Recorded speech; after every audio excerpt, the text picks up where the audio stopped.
आओ बच्चों, आज हम लोग क्लास 10 की बुक से एक अध्याय से एक छोटा सा फॉर्मूला ज्ञात करना सीखेंगे। ठीक है। अध्याय का हम लोगों के बुक का अध्याय है छठा अध्याय। पाठ का नाम है चक्रवृद्धि ब्याज व वृद्धि या ह्रास की समान दर। चैप्टर का नाम फिर से सुन लो। छठा अध्याय चक्रवृद्धि ब्याज व वृद्धि या ह्रास की समान दर।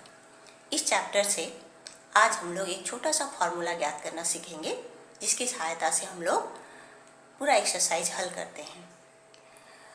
तो अपनी अपनी किताबें अपने पास रख लो, अभी ध्यान से देखो, उसके पश्चात किताबें खोलना और देखनी तो समझने में सुविधा होगी।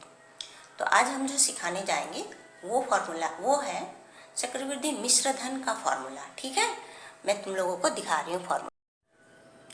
हम लोग जो सीखने जा रहे हैं आज वो है चक्रवृद्धि मिश्र धन का फॉर्मूला। n वर्ष का चक्रवृद्धि मिश्र धन, n वर्ष का चक्रवृद्धि मिश्र धन। चक्रवृद्धि मिश्र धन बराबर p into 1 plus r by 100 to the power n। ठीक है। और यहाँ प्रत्येक सिंबल का अपना अपना एक पूरा नाम है, वो नाम जान लो। p है मूलधन, r है प्रतिशत वार्षिक चक्रवृद्धि ब्याज दर और n है समय वर्ष में। एक बार फिर से सुन लो, p मूलधन, r प्रतिशत वार्षिक चक्रवृद्धि ब्याज दर, n है समय वर्ष में। चक्रवृद्धि मिश्रधन ज्ञात करने के लिए हमें साधारण ब्याज का फॉर्मूला का ज्ञान होना चाहिए। वो हम लोग पिछले अध्याय में सीख चुके हैं। तो साधारण ब्याज दर हम लोग जो ज्ञात करते हैं, साधारण ब्याज जो ज्ञात करते हैं वो तीन चीज़ों से ज्ञात करते हैं, मूलधन, दर और समय से। तो साधारण ब्याज का हम लोगों का सिंपल सा फॉर्मूला है। साधारण ब्याज को हम लोग आई से डिनोट करते हैं और साधारण ब्याज का सिंपल सा फॉर्मूला है I equal to PRT by 100। ठीक है। इसी सिंपल फॉर्मूले की सहायता से हम लोग चक्रवृद्धि मिश्र धन का फॉर्मूला ज्ञात करेंगे। ठीक है। चक्रवृद्धि मिश्र धन का फॉर्मूला है ये p into 1 plus r by 100 to the power n। एक बार ध्यान से देख लो। इसको ज्ञात करने के लिए हम लोगों को साधारण ब्याज की सहायता से हम लोग इस फॉर्मूले तक पहुंचेंगे। तो यहाँ p है मूलधन, r है ब्याज दर और t है समय। ठीक है। ये तीन चीज़ें PRT, ये साधारण ब्याज में समय को t से ही डिनोट करते हैं। ये तीन चीज ये हमारे साधारण ब्याज का सिंपल ब्याज का फॉर्मूला है, साधारण ब्याज का फॉर्मूला है। साधारण ब्याज का फॉर्मूला में PRT बाई 100। ठीक है। ब्याज ज्ञात करने के बाद हम लोग ब्याज और मूलधन को जब हम लोग योग करते हैं तो उसे कहते हैं मिश्रधन। ठीक है। मिश्रधन बराबर P प्लस I अर्थात मूलधन प्लस ब्याज। तो ये जो हम तीन चीज़ों से जो ज्ञात करेंगे PRT बाई 100 डिवाइडेड बाई 100 की सहायता से, अगर हम लोग ये जो है इस समय 3 साल के लिए अगर हम ले तो 3 पर्व में हम लोग इसको ज्ञात करेंगे, प्रथम वर्ष, द्वितीय वर्ष और तृतीय वर्ष। ठीक है। प्रथम वर्ष, द्वितीय वर्ष और तृतीय वर्ष, 3 वर्ष को हम लोग 3 भागों में बांटकर से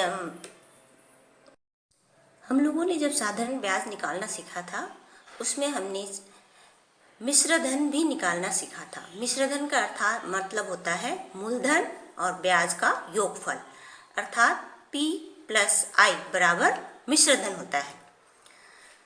चूंकि हम लोग यहाँ अब साधारण ब्याज से चक्रवृद्धि ब्याज की ओर जा रहे हैं तो हम लोग यहाँ प्रथम वर्ष का मिश्रधन निकालेंगे। चूंकि हम लोगों ने समय को 3 वर्षों में लिया था, 3 वर्ष है हमारा समय, 3 वर्ष था, इसको 3 पर्वों में बांटा है, प्रथम वर्ष, द्वितीय वर्ष और तृतीय वर्ष। इसीलिए प्रथम वर्ष का मिश्रधन होगा हमारा A1 अर्थात बराबर मूलधन प्लस ब्याज। यहाँ P है, P मूलधन है और I है हम लोगों का ब्याज। इसके बाद P प्लस I मूलधन प्लस ब्याज। अब हम लोग मूलधन तो मूलधन ही रखेंगे और I के जगह पर हम लोग लिखेंगे PRT। t/100। चूँकि यहाँ हमारा समय प्रथम वर्ष है, 1 वर्ष है, इसीलिए PR × 1/100 अर्थात P + PR/100 यह हमारा प्रथम वर्ष का मिश्रधन हुआ। ठीक है, अब हम लोग इसी मिश्रधन को मूलधन में परिणत करके पुनः ब्याज निकालेंगे। वो किस प्रकार है देखो, द्वितीय वर्ष के लिए ये जो मिश्रधन ये मूलधन में परिणत हो जाता है और हमारा समय वही है, दर वही है। समय हमारा 1 वर्ष है, जो कि 3 साल में हम लोगों ने प्रथम वर्ष, द्वितीय वर्ष और तृतीय वर्ष 3 पर्व में हम लोग निकालेंगे। इसीलिए यहाँ P + PR/100 जो है हमारा नया मूलधन है। तो द्वितीय वर्ष का मिश्रधन क्या होगा? द्वितीय वर्ष का मिश्रधन अर्थात A2 बराबर होगा मूलधन प्लस ब्याज, यानी कि P + I।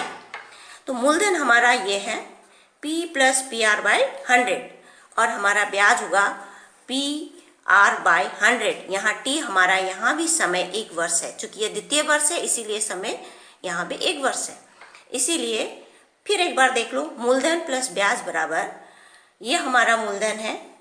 प्रथम वर्ष का मिश्रधन जो है मूलधन में बदल गया है, तो ये मूलधन प्लस ब्याज होता है PR T/100 होता है। T चूँकि 1 वर्ष है इसीलिए हम लोग 1 नहीं लिखकर R/100 डायरेक्ट लिख दिए। अब इन दोनों में देखो, इन दोनों में से P + PR/100 यहाँ भी है और P + PR/100 यहाँ भी है। इन दोनों में से हम लोग P + PR/100 को कॉमन लेते हैं। ठीक है, कॉमन लेने पर ये P + PR/100 की जगह पर हम लोग 1 लिखेंगे और इसके जगह पर हम लोग R/100 लिखेंगे। अब देखो, अब इन दोनों में P + PR/100, इन दोनों में से हम लोग P को कॉमन लेते हैं। P को अगर कॉमन लेते हैं तो हमारा बचता है 1 + R/100। ठीक है, और ये हमारा सेकंड वाला हिस्सा वैसा ही रहेगा। 1 + R/100 × 1 + R/100 ये 2 बार आ चुका है देखो, तो इसको हम लोग लिख सकते हैं 1 + R/100 का होल स्क्वायर। जैसे हम लोग जानते हैं x × x बराबर होता है हम लोगों का x²। ठीक है, इतना दूर समझ में आया। अब हम लोग द्वितीय वर्ष के बाद अब हम लोग तृतीय वर्ष में कदम रखेंगे। तृतीय वर्ष में जब हम लोग कदम रखेंगे तो देखो, तृतीय वर्ष के लिए वो जो मिश्रधन था, द्वितीय वर्ष का मिश्रधन मूलधन में परिणत हो गया। P × 1 + R/100² ये हमारा मूलधन, हमारा द्वितीय वर्ष का जो मिश्रधन है वो तृतीय वर्ष में मूलधन में परिणत हो गया। अब हम लोग तृतीय वर्ष का मिश्रधन इसी तरह से निकालेंगे। तृतीय वर्ष का मिश्रधन बराबर, यानी कि A3 बराबर मूलधन प्लस ब्याज। चूँकि मूलधन हमारा ये है और दर हमारा वही है R। ठीक है, और समय इस समय हमारा T जो है 1 वर्ष, यानी तृतीय वर्ष में ये हम लोगों ने 3 वर्ष को 3 पर्वों में बांटा है, प्रथम वर्ष, द्वितीय वर्ष और तृतीय वर्ष। यहाँ देखो ध्यान से, ये हमारा मूलधन है, मूलधन प्लस ब्याज, ब्याज यानी मूलधन × R/100। ठीक है, यहाँ समय 1 है, 1 वर्ष है। अब देखो 1 + P × 1 + R/100 का स्क्वायर, ये देखो जरा ध्यान से, P × 1 + R/100 का स्क्वायर प्लस P × 1 + R/100 का स्क्वायर, ये हमारा मूलधन है, ये पूरा हमारा मूलधन है। ठीक है, ये पूरा हमारा मूलधन है और R/100 है, समय T/T है, 1 वर्ष। अब इन दोनों में से देखो 1 + P × 1 + R/100 का होल स्क्वायर, P × 1 + R/100 का होल स्क्वायर दोनों में है। ये प्रथम वाला हिस्सा और ये द्वितीय वाला हिस्सा, इन दोनों में से हम लोग किसको कॉमन लेंगे? ये वाला P × 1 + R/100 को कॉमन, 100 का होल स्क्वायर को कॉमन लेते हैं। तो कॉमन लेने पर हमारा बचता है ये वाला हिस्सा में 1 और इस वाले हिस्से में R/100। ठीक है, समझ में आ रहा है? अब इसको देखो, ये हमने मझली कोष्ठ में रखा है पहचान के लिए। पुनः हम लोग इसको छोटी कोष्ठ में बदल देंगे, छोटी कोष्ठ में फिर से रखते हैं। P × 1 + R/100 का होल स्क्वायर × 1 + R/100। अब इन दोनों का गुणनफल देखो, 1 प्लस r/100 का होल क्यूब। चूँकि हम लोग जानते हैं गुणा में सिंपल सा, जब हम लोग बीजगणित का साधारण सा गुणा में जानते हैं, x² into x is equal to x³ होता है। ये जो हमारा आया p इंटू 1 प्लस r/100 का होल क्यूब, ये हमने समय को उस समय हमने तीन वर्ष लिया था। इसी तरह से यहाँ हमने समय 3 वर्ष लिया है।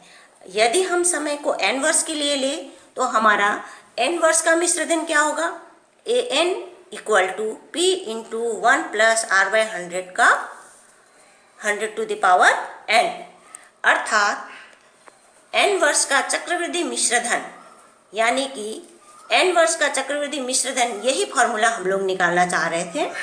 अब देखिए, चक्रवृद्धि मिश्र धन बराबर p into 1 plus r/100 to the power n।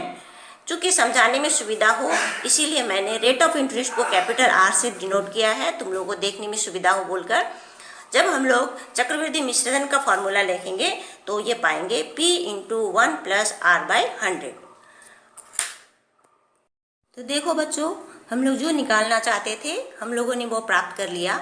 n वर्ष का चक्रवृद्धि मिश्र धन, चक्रवृद्धि मिश्र धन बराबर p into 1 plus r/100 to the power n। ठीक है, ये फॉर्मूला हम लोग ज्ञात करना चाहते थे, हम लोगों ने ये फॉर्मूला पा लिया। यहाँ जब हम लोग फार्मूला लिखते हैं, जितने भी सिंबल देते हैं उस सिंबल का क्या है, नाम क्या है, पूरा नाम क्या है, उसे बताना होता है। p हमारा यहाँ मूलधन है, r हमारा प्रतिशत वार्षिक चक्रवृद्धि ब्याज है, ब्याज दर है, और n हमारा समय वर्ष में है। आज हमने ये फार्मूला को निकालना सीखा। अब हम लोग अगले क्लास में इस फार्मूले की सहायता से सवाल को हल करके देखेंगे। ठीक है बच्चों।